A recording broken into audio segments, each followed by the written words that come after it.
Welcome to This Explainer. Today, we're diving straight into the nitty-gritty, everyday realities of grease trap maintenance for Illinois restaurants.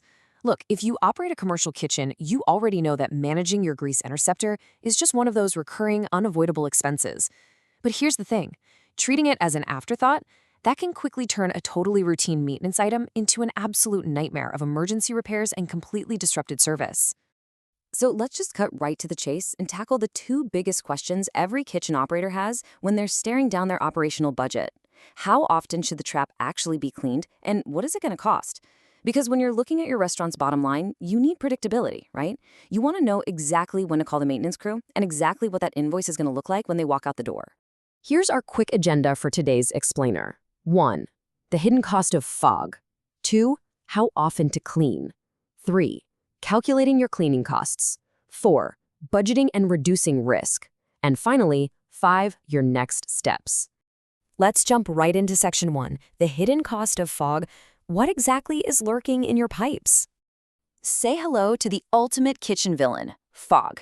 That stands for fats, oils, and grease. It's an absolutely crucial industry acronym to keep in your back pocket. The entire guiding principle of responsible grease trap maintenance is shockingly simple. You have to clean this stuff out before it builds up. If you don't manage fog, it severely restricts your flow. Or worse, the solids actually escape into your main plumbing lines. And trust me, nobody wants that kind of surprise bubbling up in the middle of a dinner rush. If you let that happen, you're literally on a crash course for disaster and some pretty hefty compliance issues with your local municipality. Moving right along to section 2.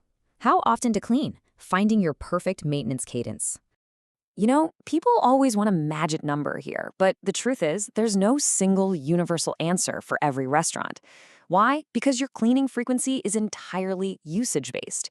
It really boils down to 3 critical factors. First is your kitchen load. Are you a high-volume fried chicken joint or a quiet little salad cafe? Second is the specific size and type of your interceptor. And third, and this one's huge, your upstream grease control habits. Basically, how well is your staff managing fryer oil and food scraps before they ever even hit the drain? This schedule breakdown is super helpful because it shows how your kitchen's specific volume directly dictates your timeline. Pumping out high volumes or seeing fast accumulation, you're for sure looking at a monthly schedule. For moderately busy kitchens with a pretty steady menu, every 3 to 4 months is standard. Lower volume spots might stretch that to every 6 months, but only if that's confirmed by regular inspections. And hey, don't forget those ad hoc pump outs. Say you just survived a crazy busy holiday season, or maybe you revamped your menu to feature more fried foods. You might need an extra cleaning just to handle that sudden spike. All right, section 3, calculating your cleaning costs, the variables behind the bill. So how exactly is that bill calculated? Well, service providers don't just charge for time on site. They look at 5 key cost drivers.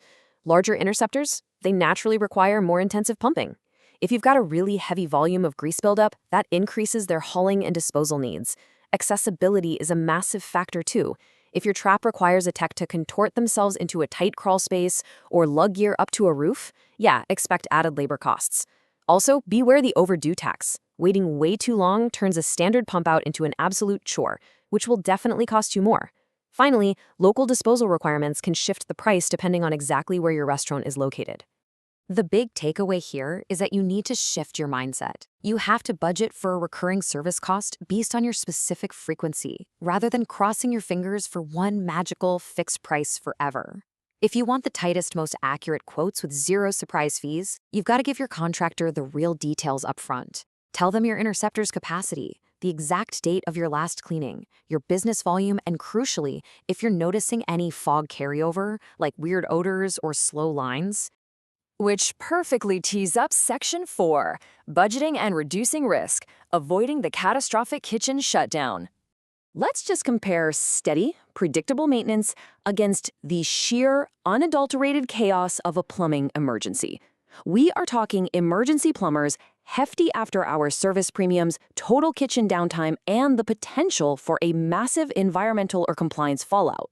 It's a no-brainer, right? All of those reactive, panic mode consequences cost exponentially more than just paying your boring, recurring maintenance fee and keeping your doors open. The good news? You can completely avoid those frantic catch-up cleanings by adopting a few simple best practices. First, define an initial schedule. But don't just set it and forget it. Verify it. Actually get in there and check the grease depth and flow during regular inspections. And remember, your back-of-house staff are your first line of defense. Train them on proper fryer oil handling. Make sure they're keeping solid food scraps out of the drains. It is 100% a team effort. Finally, Section 5. Your next steps. Building a bulletproof grease program. If you're building a new program or just finally getting around to revising your old one, here is your practical 4-step playbook. Step 1. Dig up your records. Review your current interceptor type and exactly when it was last cleaned. Step 2. Set a frequency that realistically matches your kitchen's output. No wishful thinking here. Step 3. Actually schedule those checkup inspections to make sure your accumulation rate matches what you expected. And Step 4. Have a quick, proactive conversation with your grease hauler and your local wastewater authority. Just make sure you're fully aligned with municipal expectations. I absolutely love this takeaway from the source material. It just hits the nail on the head and perfectly summarizes the entire philosophy of proactive restaurant maintenance. The smartest cost is often the one that prevents backups. Honestly, spending a little bit of money on a highly predictable schedule protects your entire operation from catastrophic, wallet-draining failures down the line. So, I'm going to leave you with this final, provocative thought to chew on today. Ask yourself, are your kitchen's daily grease habits setting you up for a smooth, profitable service? Or are they steering you straight toward a wildly expensive emergency plumbing call? I highly encourage you to go review your own kitchen's records today to make sure you're on the winning side of that equation. Thanks so much for joining me on this explainer, and hey, here's to keeping those kitchens running smoothly.